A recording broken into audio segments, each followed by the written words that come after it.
Welcome to Daily Tax Savings. This is Tony Novak here to share a few points on saving taxes and staying out of tax trouble.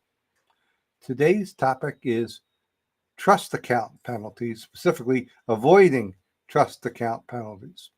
Now, when we say trust account, some people think of very wealthy people and heirs and uh, inheritances, but in fact, most trust accounts are much more mundane. The average small business retirement plan is based on a trust, and to the extent that those are independently managed and directed, a tax filing is required each year. And that is where I run into uh, trust accounts and filing problems most often. And now, historically, these can generate some big, scary penalties.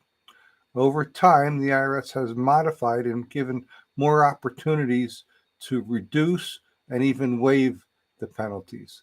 And here's what I'm talking about.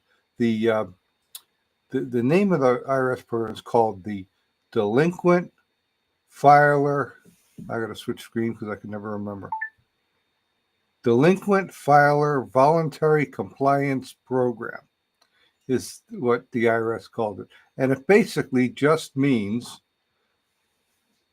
if you're late filing your retirement plan annual information return, there's often no taxes involved. It's just an information return called a Form 5500.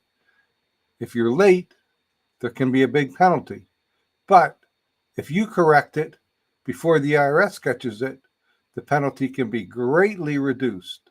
And in this case, I looked up today, it would appear that for a small retirement plan of small account, the maximum penalty would be $500 a year, $1,000 overall maximum penalty. And we have a plan that's into its 2 years past due and into its third year, where we need to do some work and clean it up and close it out and get it filed. In addition, it's now possible. I don't think it used to be possible years ago, but it's now possible to request abatement of penalties for reasonable cause, the same as with other types of tax penalties. And in this case, when we go back a few years, that same old story. What was going on? COVID, and a significant number of people were affected health-wise.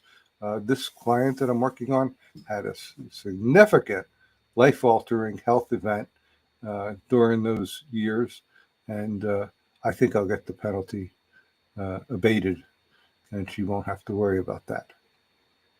So, would welcome your thoughts, comments, questions on this subject of trust penalties, or if you want to talk with me one-on-one, that's easy to do. Find me at taxproblems.cpa and click the Let's Talk button. I'll be back tomorrow with another Tax Savings Minute.